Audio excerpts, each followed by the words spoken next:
Pai, nós louvamos o Teu santo nome, porque o Senhor segue conosco. Tu és o Deus presente na vida dos Teus filhos e filhas. Tu és o Deus que preenche todo o universo. Aqui estamos por Tua graça para ouvir Tua voz. Usa o Teu Filho, traga ao nosso coração o que o Senhor já trouxe ao coração do pastor Leandro, e assim sejamos transformados, impactados pela verdade do Senhor. Em nome de Jesus. Amém. Boa noite, meus irmãos. A paz do Senhor, que o Pai possa abençoar muito a vida de todos hoje à noite, como já tem abençoado. Antes de mais nada, eu queria desejar dar os parabéns para os irmãos, pelo aniversário, como igreja presbiteriana. E eu acabei de saber uma coisa, eu não sabia antes, que no mês de aniversário de vocês também transformam isso no mês missionário. Faz todo sentido com a história dos irmãos e com a história da igreja como um todo. A gente comemorar o nosso aniversário com a certeza e a convicção que o nosso Pai quer que a gente chegue a todas as nações. Então, eu fico muito feliz de poder estar falando numa igreja que já tem esse desejo, esse envolvimento, esse conhecimento do que é missões, do que é participar desse processo missionário. Meu nome é Leandro Tinoco, os irmãos já ouviram, eu sou pastor da Igreja Batista Calvário, em Goiânia, uma igreja muito nova, nós estamos plantando ela nesse momento, na verdade, mas antes de me tornar pastor dessa igreja, eu fui missionário na China por quase 10 anos, e há uns 5 anos atrás a gente entendeu, eu e minha esposa, que era hora da gente voltar, não porque nós tínhamos planejado, mas por causa da saúde dos meus sogros. Então a gente voltou de férias para o Brasil e decidimos ficar aqui no Brasil para cuidar deles. Problemas de saúde bem graves, eles já bem idosos, e ficamos aqui. Mas a gente entendeu naquele momento que não era o tempo ainda de parar o que a gente fazia na China. Então eu continuo indo à China 3 vezes por ano. Agora em outubro eu estou indo novamente à China. Eu fui de mudança em 2006 para a China. Mas a partir de 2005 eu comecei a ter uma relação com a igreja e com aquele país. Eu fui até lá, conheci. E no começo a gente não se sentia muito capaz, ou pelo menos não entendi exatamente como Deus poderia nos usar, mas à medida que a gente foi conhecendo a necessidade, a igreja chinesa foi explicando para nós o que eles passavam, o que eles tinham passado. Eu não sei se os irmãos conhecem a história da igreja na China, mas na década de 50 entrou o comunismo, e o comunismo pegou uma igreja com 700 mil cristãos, diminuiu essa igreja para 350 mil, perseguindo, matando, expulsando pessoas do país. Muitos missionários estrangeiros morreram, e nós ficamos, a partir de então, sem ver o que acontecia dentro da China. Então, na década de 50, 60 e 70, até o final de 70, a gente não soube o que estava acontecendo. Quando, no finalzinho de 70, morre o grande líder do comunismo, Mao Zedong, e começa a década de 80, nós somos convidados, como Ocidente, a voltar a visitar a China, fazer negócios com a China, a mandar professores para a China, e não fomos convidados a fazer missões na China. Mas a gente começou a fazer missões na China mesmo assim. Importa antes obedecer a Deus do que aos homens. Era proibido, mas nós começamos como missionários, como igreja no mundo, a enviar missionários para lá. E quando nós entramos na década de 80, nós descobrimos que agora não tinha 700 mil ou 350 mil cristãos. Agora a gente tinha 15 milhões de cristãos. Ainda hoje a gente não sabe explicar por quê. A gente não tinha líderes na China, todos eles estavam mortos ou presos e ficaram assim por 20, 30 anos. A gente não tinha Bíblias, todas as Bíblias foram confiscadas. As que eles tiveram durante 30 anos foram Bíblias escritas à mão, passadas de um por um, escondidas, porque se fossem pegos com essas, eles iriam para a cadeia. A gente não tinha qualquer envolvimento maior, evangelístico, que não era permitido. Era absolutamente proibido e inibido de todas as formas. Mesmo assim, a igreja pulou para 15 milhões de cristãos. O maior crescimento da história, dentro de um povo, o maior crescimento da igreja na história. E a história não parou ali. Isso foi década de 70 até 80. 80, 90 e depois começo de 2000, a igreja pulou para mais de 120 milhões de cristãos. Ainda hoje eles estão tentando entender o que está acontecendo. É o que nós chamamos, historicamente, de avivamento. Um grande avivamento está acontecendo na China, na Índia, na Coreia do Sul e também na Coreia do Norte. Na verdade, um grande avivamento está acontecendo no meio dos povos. No meio dos povos, alguns que ainda são considerados não alcançados, mas que o Espírito Santo de Deus tem levantado homens e mulheres para irem lá e testemunhar, e igrejas têm sido plantadas. Então, quando a gente começou esse envolvimento com esse país, em 2006, 2005, 2006, a igreja contou essa história para a gente e contou a necessidade deles. Eles tinham duas grandes necessidades no meio de várias necessidades. Eles precisavam de Bíblias e eles precisavam de treinamento de líderes. Nós mobilizamos a igreja brasileira de várias denominações e nós conseguimos levantar 550 mil Bíblias, doamos em 28 províncias na China. Essas igrejas que receberam essas Bíblias mandaram líderes para os nossos treinamentos. Nós treinamos cerca de 3 mil líderes. E como resultado dessa ação, ou desse conjunto de ações, a gente preparou alguns desses líderes para criarem agências missionárias. E nós criamos 7 agências missionárias com os irmãos na China, com as igrejas chinesas. No meio de perseguição ainda, bem menor do que da década de 50, e 60 e 70, mas ainda com perseguição, mas eles não se importam com isso, desde que eles consigam fazer o trabalho deles.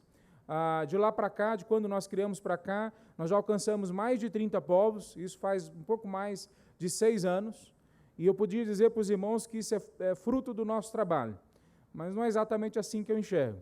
É fruto de um trabalho grande, de um grande número de pessoas que, empoderadas pelo Espírito Santo de Deus, têm feito o Evangelho chegar nos cantos mais distantes da terra. Eu não planejei, eu pensei que podia planejar, rápido eu desisti de planejar, pelo menos acreditar que o meu planejamento podia ser realizado, mas Deus tem feito muito maiores coisas do que a gente poderia planejar.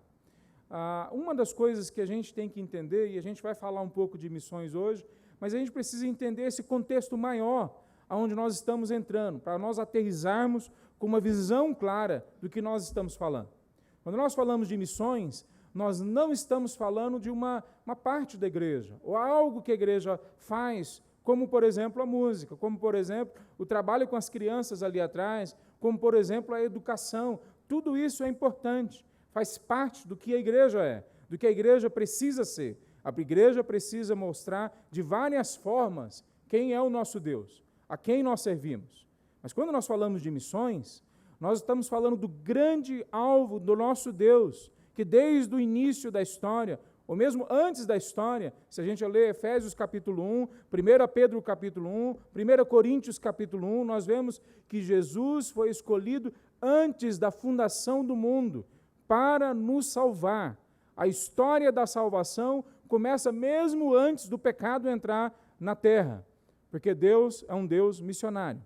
Então, quando nós olhamos isso, nós precisamos entender que o que nós estamos fazendo é a representação do maior poder, do maior empreendimento, do empreendimento mais comprido na história, onde mais recursos foram colocados, onde mais pessoas se envolveram. Nós fazemos parte do empreendimento que é muito maior em todos os momentos da história, mas acima de tudo hoje, do que o investimento da Coca-Cola, da Apple, da Microsoft ou de qualquer outra grande empresa que você possa se lembrar. Veja, nós temos o maior contingente de pessoas, o maior levantamento de recursos. Nós estamos na maior quantidade de cidades, povos, países, locais remotos. Não existe empreendimento na face da terra tão grande, tão amplo, como missões, como processo missionário. Então, quando Deus nos chama, em 2 Coríntios 5:20, de embaixadores de Cristo, Ele não está falando para nós que nós temos uma função pequena. Veja, uma comunidade como essa, mesmo sendo maior do que muitas outras, ainda é bastante pequena para uma cidade como Brasília. O que dirá do Brasil inteiro ou do mundo? O que é que nós podemos fazer? Quantos nós estamos aqui hoje? 500? 600? Quantos de nós poderiam transformar o mundo? Muito mais do que a quantidade de pessoas que está aqui hoje. Mas nós somos representantes do novo céu e da nova terra. Nós somos representantes daquele grande empreendimento que vai culminar em Apocalipse, capítulo 21 e 22, a Jerusalém descendo, a cidade que desce num jardim, e que ela parece um templo porque a presença de Deus está ali, e pessoas de todas as 16.500 etnias, ou mais, que nós não conhecemos, vão estar naquele dia, diante do trono do Cordeiro. Então não tem empreendimento maior, não tem representação maior, não tem nada que nós possamos nos envolver que valha mais a pena do que nos envolver com o projeto do Reino de Deus e esse sendo levado a todos os cantos do mundo. Nós somos embaixadores de Cristo Jesus. E as igrejas locais, se a gente continuar na lógica, são as embaixadas desse reino. Porque a nossa cidadania não está mais aqui. Como diz Paulo lá aos Filipenses, capítulo 3. Nós somos cidadãos do novo céu e da nova terra.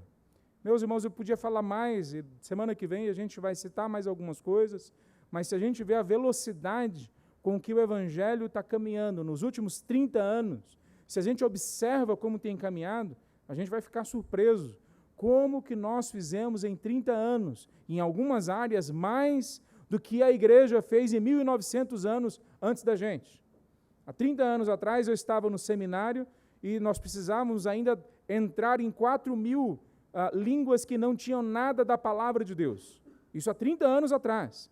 Num conjunto de 7.000 línguas, faltavam ainda 4.000 línguas sem nada da palavra de Deus. Hoje, 30 anos depois, se você entrar no site do Projeto Josué, do Ethnologue e de vários outros, você vai ver que hoje tem menos de 1.800 línguas que não tem nada da palavra de Deus. Veja, em questão de 30 anos, nós traduzimos mais de 2.000 línguas, a palavra de Deus, para mais de 2.000 línguas. Nós quase que fizemos a mesma quantidade do que a igreja fez em 1900 anos. E nós sabemos, a partir de Mateus 24:14, que quando todos os povos da terra ouvirem o Evangelho, então virá o fim. O único texto da palavra de Deus que fala do fim é Mateus 24:14. Isso devia alertar a gente. Nós estamos vivendo provavelmente a geração que vai ver a volta de Cristo Jesus. Não por causa de guerras e rumores de guerras, não por causa de qualquer outro fator, mas porque os povos estão sendo alcançados. Então, quando nós viemos falar de missões, nós temos que prestar atenção a esse, o contexto maior que nós entramos. O trabalho da Conectar, se vocês quiserem depois conhecer, ali fora a gente tem um stand, mas a Conectar é só uma agência. Assim como a MID, assim como a PMT, assim como várias outras agências que os irmãos têm conhecido, é só mais um instrumento de apoio, de suporte à igreja, às igrejas locais, para que elas enviem missionários. Eu queria hoje, de forma específica, falar sobre um texto que está em Atos, capítulo 17. Queria convidar você para ficar em pé comigo diante de Deus e a gente ler esse texto. Atos, capítulo 17, a partir do versículo 16. Atos, esse livro que esse intelectual e médico, Lucas, escreve, contando a história de vários homens de Deus, mas que, de fato, ele poderia ter escrito que é a história do Espírito Santo de Deus, através da sua igreja e dos seus servos, levando o Evangelho a todas as nações. Veja, todo mundo conhecido no primeiro século foi alcançado pelo Evangelho. Então, quando nós lemos esse texto de Atos, a gente devia prestar atenção nisso, de que Atos, só por ele estar escrito e descrevendo o que ele descreve, traz para nós esperança e certeza de que o nosso trabalho não é vão no Senhor. Atos 17, do 16 em diante, diz assim a palavra de Deus. Enquanto Paulo esperava por eles em Atenas, ficou muito indignado ao ver os ídolos por toda a cidade. Por isso ia à sinagoga debater com os judeus e com os gentios tementes a Deus. E falava diariamente na praça pública a todos que ali estavam. Paulo também debateu com alguns dos filósofos epicureus e estoicos. Quando lhes falou de Jesus e da ressurreição, eles perguntaram, o que esse tagarelo está querendo dizer? Outros disseram, parece estar falando de deuses estrangeiros. Então levaram Paulo ao conselho da cidade, ao Areópago, e disseram, pode nos dizer que novo ensino é esse? Você diz coisas um tanto estranhas e queremos saber o que significam. Convém explicar que os atenienses, bem como os estrangeiros que viviam em Atenas, pareciam não fazer outra coisa senão discutir as últimas novidades. Então Paulo se levantou diante do conselho e se dirigiu aos seus membros: homens de Atenas, vejo que em todos os aspectos vocês são muito religiosos, pois enquanto andava pela cidade, reparei em seus diversos altares. Um deles trazia a seguinte inscrição: ao Deus desconhecido. Esse Deus que vocês adoram, sem conhecer, é exatamente aquele de que lhes falo. Ele é o Deus que fez o mundo e tudo o que nele há. Uma vez que é o Senhor dos céus e da terra, não habita em templos feitos por homens e não é servido por mãos humanas, pois não necessita de coisa alguma. Ele mesmo dá vida e fôlego a tudo e supre cada necessidade. De um só homem criou todas as nações da terra, tendo decidido de antemão onde se estabeleceriam e por quanto tempo. Seu propósito era que as nações buscassem a Deus e, tateando, talvez viessem a encontrá-lo, embora não esteja longe de nenhum de nós, pois nele vivemos, nos movemos e existimos, como disseram alguns dos seus próprios poetas, somos descendência dele. E por ser isso verdade, não devemos imaginar Deus como um ídolo de ouro, prata ou pedra, projetado por artesãos. No passado, Deus não levou em conta a ignorância das pessoas acerca dessas coisas, mas agora Ele ordena que todos, em todo lugar, se arrependam, pois Ele estabeleceu um dia para julgar o mundo com justiça, por meio do homem que Ele designou, e mostrou a todos quem é esse homem, ao ressuscitá-lo dos mortos. Quando ouviram Paulo falar da ressurreição dos mortos, alguns riram com desprezo, outros, porém, disseram: queremos ouvir mais sobre isso em outra ocasião.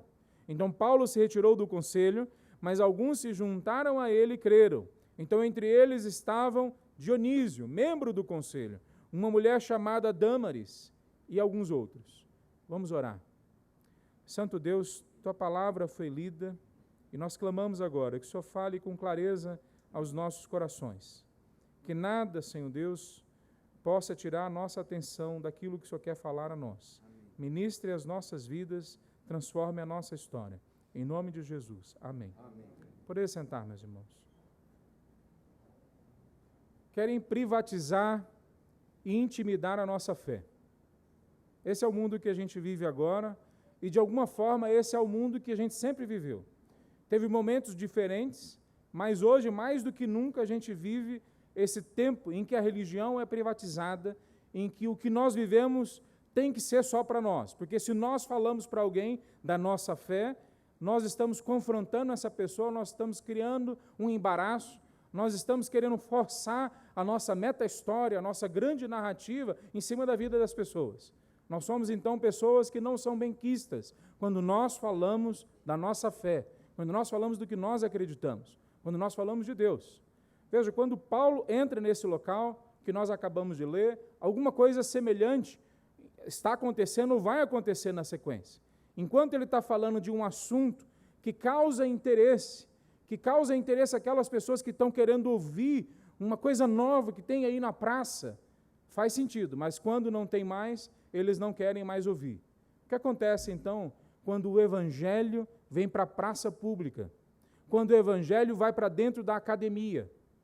O que acontece? Quando a gente olha para esse texto, a gente precisa lembrar que o Evangelho, essa fé bíblica que nós seguimos, ele nunca vai ser enclausurado na lógica da religião, nem na do mercado, nem da cultura. Quando a gente olha para o Evangelho, a gente tem sempre que se lembrar que ele é o poder de Deus para mudar a realidade na sua totalidade, tanto na vida da pessoa quanto na cultura da pessoa, tanto nas emoções da pessoa quanto na intelectualidade dela. Então, quando a gente vê o que acontece nesse texto, isso tem que alertar a gente acerca do momento que a gente vive. Nós vivemos, vocês vivem, em Brasília, capital do país, o local onde as decisões são tomadas, muito semelhante, talvez, ao local que Paulo está falando aqui. Não sei se vocês conhecem, ou o quanto que vocês conhecem da história de Atenas, mas Atenas, por causa da sua importância no mundo antigo, foi uma das únicas cidades que foi dada a ela liberdade no Império Romano de tomar suas próprias decisões, de ser autônoma. Então, para ali corriam os intelectuais da época. Ali é que nós vemos o platonismo, o Sócrates desenvolvendo, as filosofias caminhando, ali é que a poesia floriu mais no mundo antigo, naquele ambiente da Grécia e de Roma. Veja, quando Paulo chega nessa cidade, É uma cidade diferente de todas as outras. É uma cidade intelectualizada. É uma cidade onde o comércio também corre solto, porque eles podem ali comercializar do jeito que eles quiserem. O Império Romano não interfere no que acontece ali dentro daquela cidade. Então, quando Paulo chega nessa cidade, ele encontra um ambiente propício para poder refletir, pensar, interagir, aplicar o Evangelho em um ambiente diferente. Ele chega na cidade e ele está esperando Silas e Timóteo virem, e enquanto ele está esperando, ele caminha pelas ruas da cidade, e, obviamente, a gente tem que chegar à conclusão que Paulo já conhecia muito da cultura grega, porque ele cita na conversa com essas pessoas filósofos, poetas, ele cita a história, ele faz uma análise histórico-social, cultural daquele local onde ele está entrando.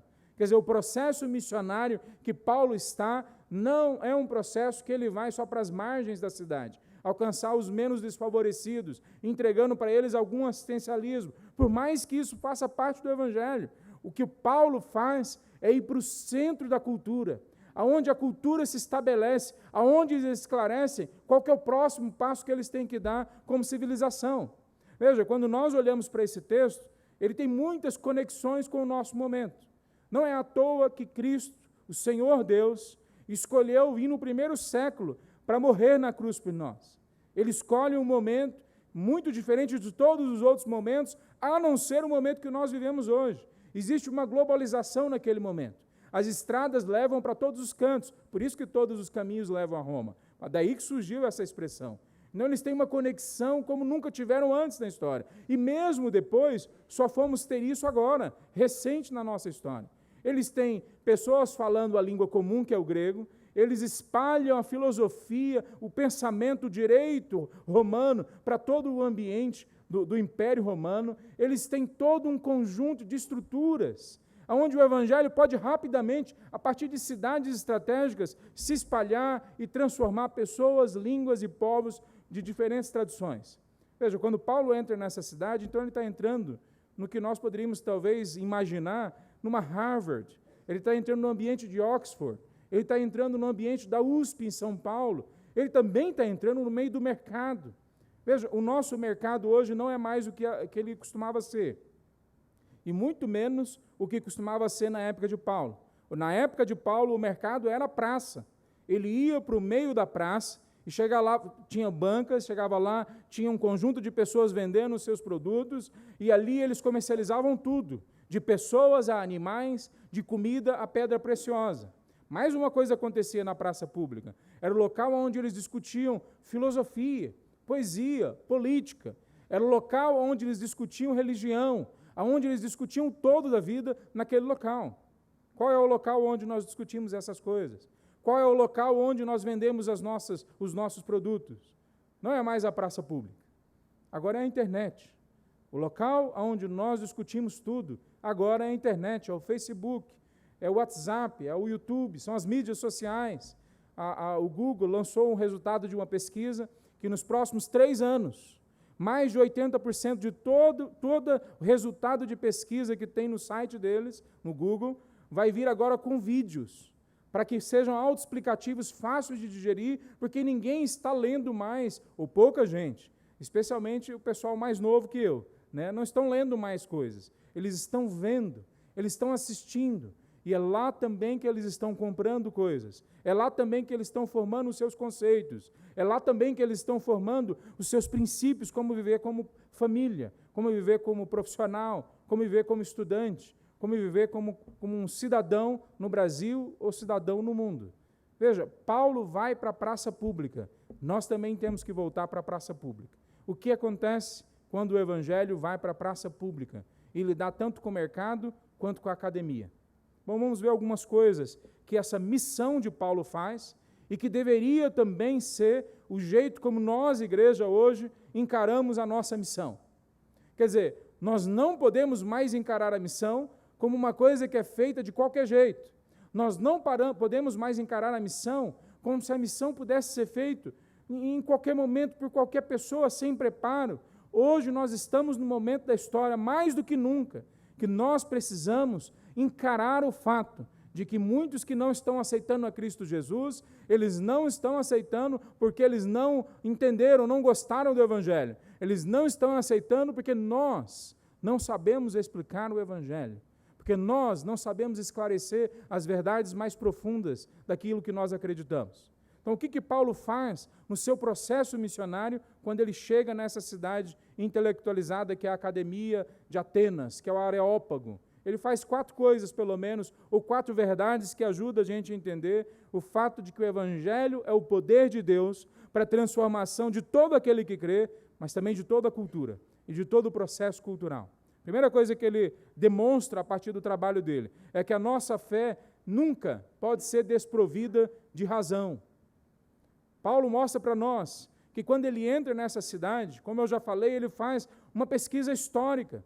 Ele sabe o que aquela cidade passou. Ele faz uma pesquisa filosófica, social, da poesia, uma pesquisa literária. Ele sabe o que os poetas escreveram, ele sabe a filosofia que é mais pungente na academia ali de Atenas, ele sabe da história religiosa. Ele anda para o meio da cidade e vê um poste qualquer sagrado, e ao ver ele fala, esse aqui, esse Deus desconhecido, tem alguma história por trás. A gente não sabe se Paulo conhecia a história antes, ou se ele descobriu quando ele chegou lá. O fato é que quando ele vai para a academia, para o Areópago, ele usa essa história para se referir, para fazer um ponto de contato com aquela cultura. Ele usa a lógica para construir argumentos que fazem sentido para aquelas pessoas. Ele fala, olha, tem um Deus desconhecido que vocês não conhecem, eu conheço esse Deus. A história que está por trás é um tempo atrás na história, quando o povo passou fome e eles sacrificaram a todos os deuses conhecidos. E ninguém fez nada para mudar, nenhum dos deuses agiu. E aí eles pensaram, deve ter um outro Deus, que é lógico que ele deve ser acima de todos esses outros deuses, porque ele não deixou ninguém fazer nada. E eles sacrificam a esse Deus desconhecido, que está acima de todos os outros deuses, e aí a fome vai embora. Paulo usa essa história para falar, esse Deus que vocês não conhecem é o Deus que eu apresento para vocês. Mas ele cita os filósofos estoicos, ele cita os filósofos estoicos e os filósofos epicureus. Ele cita depois poetas, não só cita, no caso dos poetas ele usa uma frase, ele descobre uma verdade no meio de uma poesia e ele fala como os seus poetas falaram, que nele nós vivemos, existimos e nos movemos. E eles falam, eles acertaram.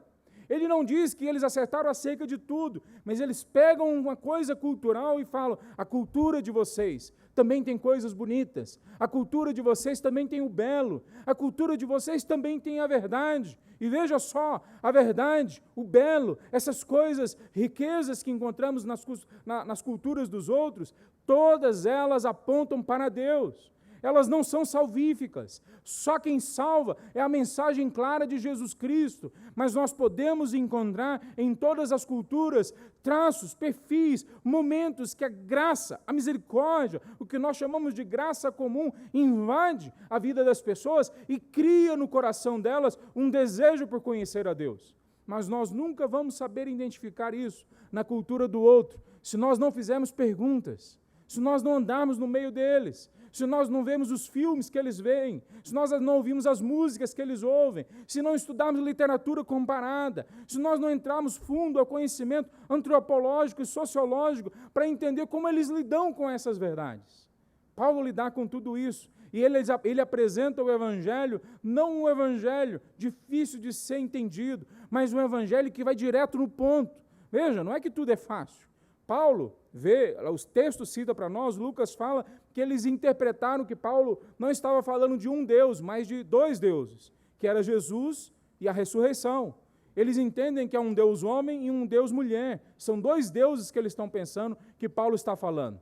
Quando lá na frente Paulo explica que ressurreição não é uma pessoa, é realmente o processo de alguém que morreu e agora está vivo, do cordeiro que foi morto, mas agora está vivo. Ele tem uma reação forte daquelas pessoas. Por quê? Porque ele está falando algo que em nenhum momento da história, em nenhuma filosofia, em nenhuma religião, jamais foi aceito, que é possível alguém ressuscitar. Veja, nós vivemos há 2000 anos depois de Paulo, e às vezes nós temos a impressão de que nós estamos vivendo no momento mais sofisticado, intelectualmente falando. Tome cuidado com isso. A filosofia grega começou há 2.500 anos atrás. Quando nós olhamos para o Oriente, o confucionismo também começou há 2.500 anos atrás. O nosso direito ainda hoje é impactado tanto pela palavra de Deus, aquilo que vem do Pentateuco, como é impactado pela lógica romana, pelo direito romano. Então, aquilo que nós vivemos hoje, ainda em muitos sentidos, é impactado pela sofisticação intelectual de mais de 2.000 anos atrás.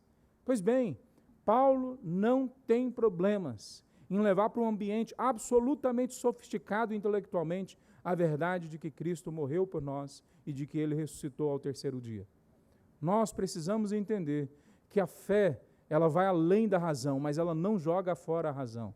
A fé sempre começa com um processo de arrazoar, de pensar, de ser questionado, confrontado. Quando nós começamos a pensar, será que Deus existe? Será que é verdade isso que está na palavra de Deus? Será que isso realmente pode tocar a minha vida e transformar? Quando existe um processo que se inicia na nossa mente, isso significa que algo já começou a acontecer nesse ambiente, nessa ação, nessa coisa dentro de nós que nós chamamos de fé, que é sempre um presente de Deus, mas começa com um arrazoar. Então, a primeira coisa que Paulo vive a partir da sua ação missionária é que ele entende que a fé nunca joga fora, prescinde da razão. Ela sempre vai junto. Segunda coisa, no processo missionário de Paulo, que ele nunca se omite de lidar com a cultura e com a sociedade em volta dele. Veja, ele vai para o meio da onde a cultura acontece, ele vai para o meio do mercado. Quando nós olhamos a história, nós temos muitas vezes dificuldade de lidar com o dinheiro, de lidar com empresas, como se isso fosse uma coisa ruim por si só. Nós interpretamos ou entendemos errado o texto, quando o texto diz que o dinheiro é raiz de todos os males. Veja, ele não fala que o dinheiro é ruim, ele fala que o amor, eu até citei o texto errado, deixa eu repetir, que o amor ao dinheiro é a raiz de todos os males, não o dinheiro que é a raiz de todos os males. Por que eu estou citando isso?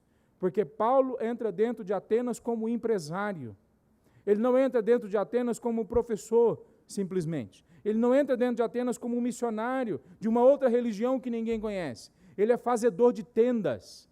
Nós lemos nas entrelinhas do texto que Paulo não só era empresário, mas através da sua empresa, da fabricação e venda de tendas, ele sendo de classe média, provavelmente, ou até classe média alta, quem sabe até classe alta, nós entendemos que Paulo, nesse grupo de pessoas, mais de 50 discípulos que ele teve, e missionários que andaram com ele deve sustentar uma boa parte deles.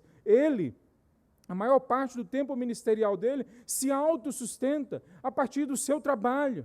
Veja, quando Paulo vai para o meio da cidade, ele vai como intelectual, mas ele também vai como profissional. Ele vai como uma pessoa que pensa, reflete, conhece filosofia, mas ele vai também como alguém que entende a lógica do mercado. Meus irmãos, uma das maiores faltas que nós temos hoje em missões não são de teólogos, não são de pastores, não são de evangelistas. Não tem ninguém que evangeliza melhor na China do que os nossos irmãos chineses. Eles são impressionantes. Nós damos R$1.000 para um chinês, que é menos do que ele precisa para o sustento dele. A gente chega 4 meses depois para ver como que ele está, com R$1.000 ele já tem 10 junto com ele. Eu falei, como é que você conseguiu? A gente foi colocando todo mundo junto e a gente foi fazendo. Nós começamos a primeira agência missionária com os chineses há uns 6 anos atrás. E eu falei para eles, olha, vamos devagar, a gente começa treinando uns 2, 3 e manda. Voltei 3 meses depois, eles já estavam com 16 missionários. Eu falei, meu irmão, não tem dinheiro que consegue levantar desse jeito. Eu falei, não, a gente vai sem dinheiro mesmo. Agora, como é que eu vou limitar, me inibir no processo missionário com a gente mandando missionários? Veja, eles não estão precisando de mais missionários somente. Eles estão precisando de um outro tipo de missionários. Pessoas que conseguem trabalhar na liderança, pessoas que conseguem organizar empresas, ONGs, agências missionárias, escolas, hospitais, ver o começo de missões modernas. William Carey foi para a Índia, um sapateiro de 35, 36 anos de idade, aprendeu 6 línguas, pelo menos, traduziu a língua para essas línguas, mas ele não era só um missionário profissional, ele também criou hospitais, escolas, empresas, e através desse processo ele entrou em todos os ambientes da cultura. Veja, Nós temos que voltar a pensar missiologicamente, missionalmente, a igreja. Não são os pastores e missionários que se prepararam, que são chamados a representar o reino de Deus. São todos os servos e servas da igreja, do reino de Deus, que estão nos bancos da igreja. Nós precisamos de mais empresários, nós precisamos de mais engenheiros, de mais professores, nós precisamos de mais químicos, de mais psicólogos, de mais médicos, de mais enfermeiros. Nós precisamos de homens e mulheres que antes de suas profissões entendam que cada buraco, cada canto da sociedade, cada centímetro da realidade, como foi falado no passado por C.S. Lewis e por outros, cada pequeno ambiente da sociedade precisa ser preenchido pela nossa presença. Porque quando a igreja entra nesses locais, o que nós levamos é a glória de Deus, a presença de Deus. Veja, Paulo não se omite, ele não se intimida, ele leva o evangelho para todos os cantos da sociedade e da cultura onde ele está.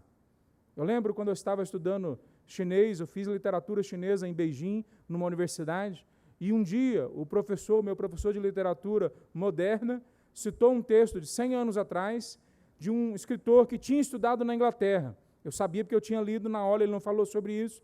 E aí ele leu o texto, era muito bonito, não vou recitar para você porque é em chinês. Mas basicamente o texto dizia, de uma forma bastante poética e na poesia chinesa, que uma pessoa havia sido transformada, o poeta que estava escrevendo, havia sido transformado quando ele viu um fogo saindo de dentro de uma planta. E aí o meu professor virou para mim e falou assim, para nós todos, os alunos, ele falou, olha, até hoje eu não entendi, ele tem doutorado em literatura, até hoje eu não entendi o que esse escritor quis dizer. Eu não sei o que ele quis dizer. Se alguém souber, pode falar. Ele falou brincando com a gente. É lógico que ele não tinha uma expectativa que alguém soubesse. Eu levantei a mão e falei, eu sei. Eu pensei que ele ia me reprovar naquele momento. Falei, como assim, brasileiro? Eu era o único ocidental na sala de aula. Todos os outros eram orientais, coreanos, japoneses. E eu levantei a mão e falei assim, eu sei o que esse texto está dizendo. Ele falou, como assim? Eu falei, olha, o que esse texto está dizendo foi dito milhares de anos atrás a primeira vez. Tem um homem lá atrás que se chamava Moisés. E um dia, dentro de um arbusto, de uma sarça, surgiu um fogo, e de dentro daquele fogo saiu a voz de Deus. E a vida de Moisés nunca mais foi a mesma desde então. Quando ele falou aquilo, criou um link entre a palavra de Deus, ou quando eu apresentei para ele aquilo, criou um link entre a palavra de Deus e a literatura chinesa. Veja, Deus não me levou para trabalhar dentro da academia. Eu até tive um desejo de fazer isso.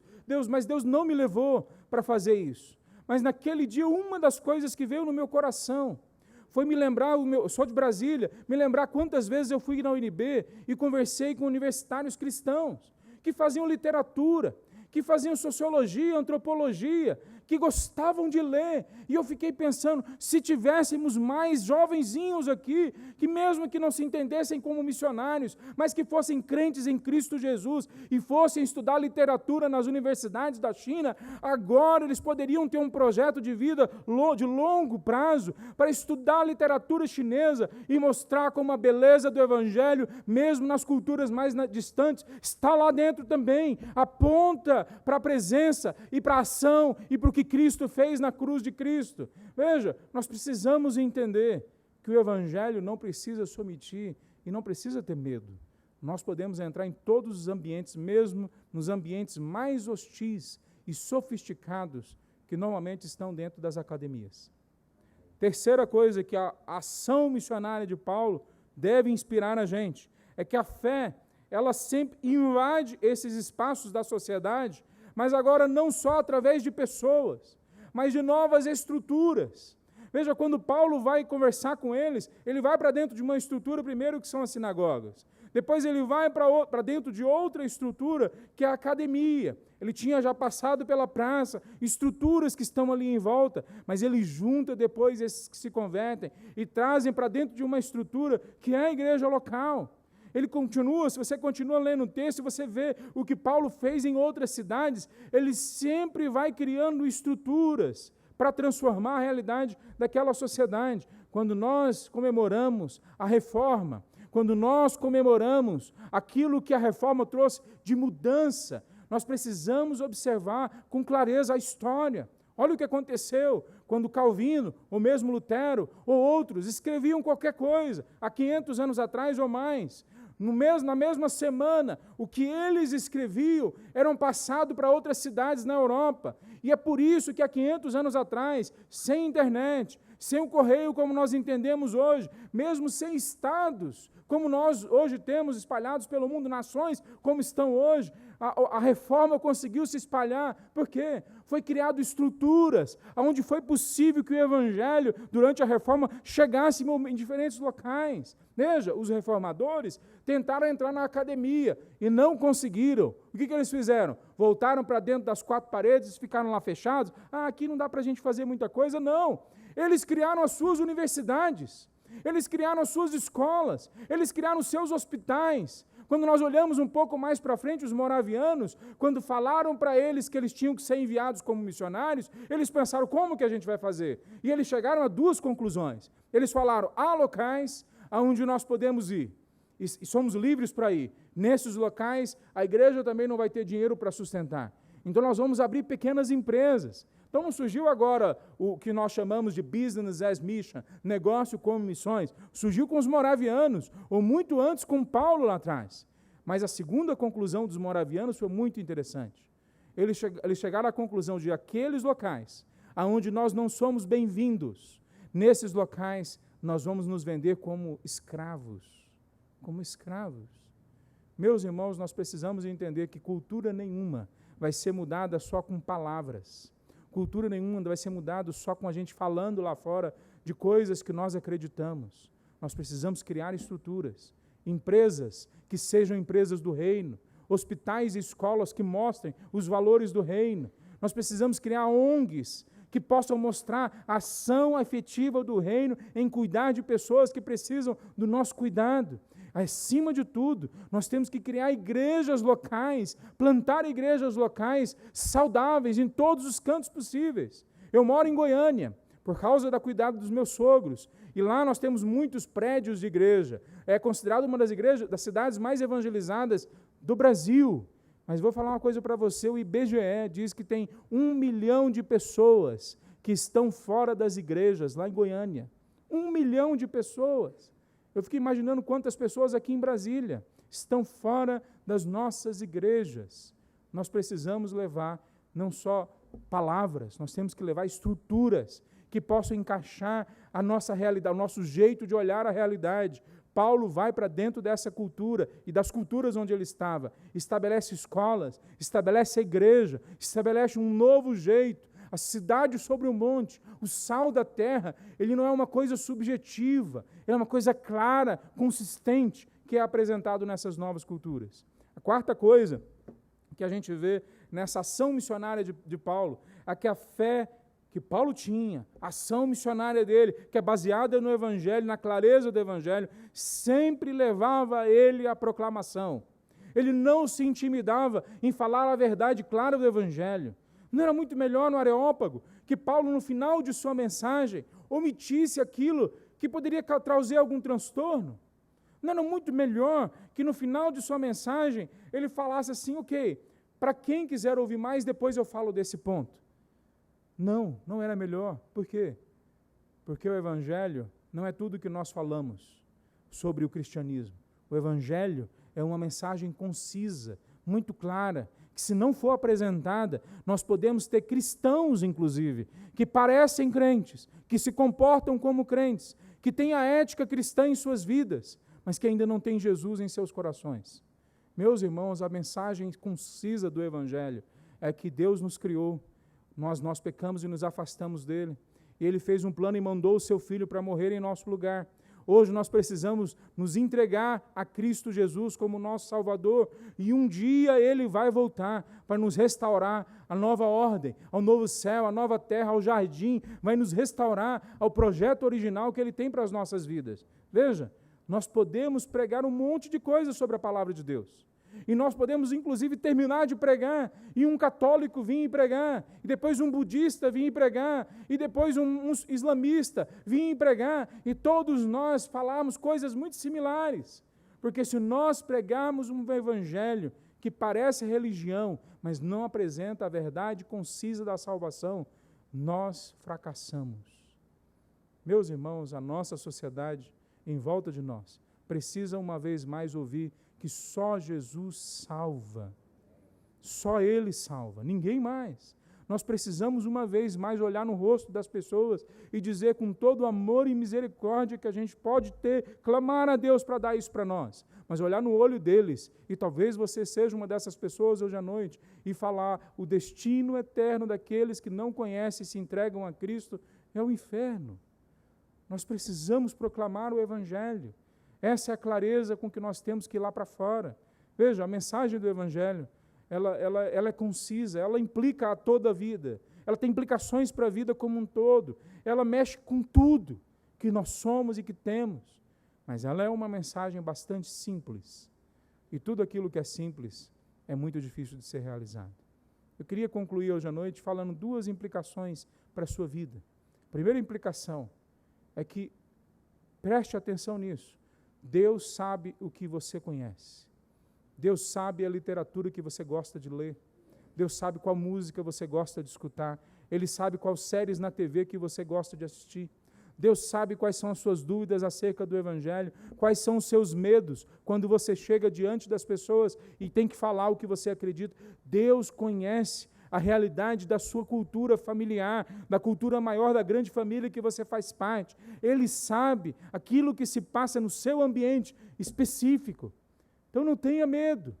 Chegue diante de Deus e fale para Ele: mostre para mim a tua verdade, esclarece para mim como lidar com esses dramas que são meus, que podem não ser do outro, que podem não ser do pastor que está falando, ou do pastor da igreja, mas são meus. Deus conhece aonde você tem dificuldades, para entender com mais clareza as implicações do Evangelho. Não saia diante de Deus, da palavra de Deus, com dúvidas. Chegue diante dele e fala: Senhor, esclareça para mim, me ajuda a pensar, a razoar, a ponto da fé ser revigorada em minha mente. Deus não quer que a gente se torne robozinhos. Deus não quer que a gente se torne pessoas que não usam a mente, que não planejam, que não têm lógica, que não sabem argumentar por que acreditam. Deus quer que você se torne uma pessoa cada vez mais madura na fé, que entenda onde se encaixa a sua profissão, que entenda onde se encaixa o seu conhecimento, a sua família, as suas habilidades. Ele quer que você se torne uma pessoa inteira, não só parte, não só religioso, mas uma pessoa inteira em Cristo Jesus. Segunda implicação que esse texto traz para nós: Deus conhece a cultura, a inteligência, a mente, a sofisticação de todos que estão à sua volta, mesmo dos ateus, mesmo dos agnósticos que estão à sua volta, mesmo daqueles que zombam da fé. Deus conhece o que eles precisam ouvir. Deus conhece onde eles precisam ser mudados.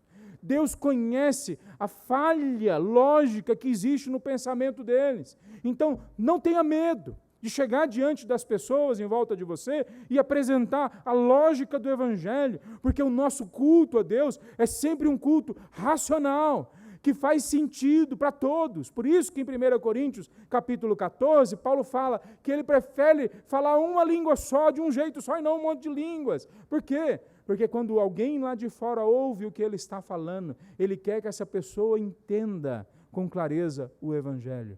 Deus conhece todas as pessoas que estão em volta de você. Então não se atemorize. Deus chegou antes de você aonde você está. No seu trabalho, na sua escola, na sua família, na sua vizinhança. Deus sabe o que passa na mente de cada uma das pessoas e sabe como lidar com elas. É só buscar a presença de Deus, só gastar tempo na presença dEle, que Ele vai alertar, vai trazer aos seus olhos, vai abrir a sua mente para entender qual argumento, qual lógica, como explicar, que tipo de ilustração. E às vezes, ou muitas vezes, não vão ser palavras, mas vão ser gestos, vão ser entregas, vai ser o cuidado que nós mostramos pelo outro. Meus irmãos, o nosso momento é um dos momentos mais vigorosos da história. O avivamento que nós temos orado por décadas ou séculos está acontecendo agora. Talvez não dentro das nossas igrejas, mas entre os povos não alcançados, que estão sendo alcançados rapidamente. mas ao mesmo tempo sobrou para a nossa geração os povos mais difíceis, nos locais mais difíceis, que falam as línguas mais difíceis, que têm culturas mais complexas. E nós somos desafiados a levantar os melhores entre nós, os melhores jovens, as mentes mais brilhantes dentre nós, os mais capacitados. Nós somos chamados a falar e confrontar aqueles que no meio de nós poderiam estar trabalhando em multinacionais, que podiam estar trabalhando com uma grande empresa, e nós somos chamados a confrontá-los e falar: nós precisamos de você na China, nós precisamos de você na Índia, nós precisamos de você. Deus não precisa de você. Deus quer dar a honra a você, é outro processo. Mas eu falo para você, se eu tivesse 10 homens e mulheres na China que se dobrassem para aprender a cultura chinesa, o mercado chinês, e entender como pregar o evangelho ali, nós iríamos ver uma transformação que ainda não vimos acontecendo ainda dentro daquele país, que é a transformação da cultura, da lógica daquelas pessoas em relação ao evangelho. A gente pode falar mais sobre isso outro momento, mas o que eu queria concluir com os irmãos é que o evangelho traz para nós essa profundidade de que nós vamos sempre ter sucesso, não por causa da gente, mas por causa que o evangelho é o poder de Deus para a salvação de todo aquele que crê. Queridos, só para concluir, eu acho que eu já usei a palavra concluir 3 vezes, isso é mal de missionário, né? Mas não concluir a mensagem, mas só para mostrar para você, lá fora tem um folder sobre a nossa agência missionária, tem um outro folder que atrás, se você preencher, você pode preencher e a gente manda mais informações para vocês. Nós temos 60 missionários chineses em 30 povos, incluindo Índia, Mianmar, Laos, Mianmar nós não estamos mais, e norte da África. Nós temos também um negócio como missões. Nós fazemos café, exportamos café para a China e começamos a vender café aqui no Brasil agora, esse ano.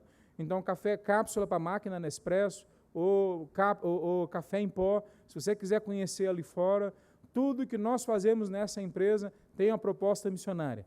Nós, no meio da empresa, nós estamos preparando gente para ir para a China, gente para ir para a Índia. Nós temos um missionário lá na China, brasileiro, que traduz a palavra de Deus em parte do período dele. A outra parte, ele trabalha dentro da nossa empresa.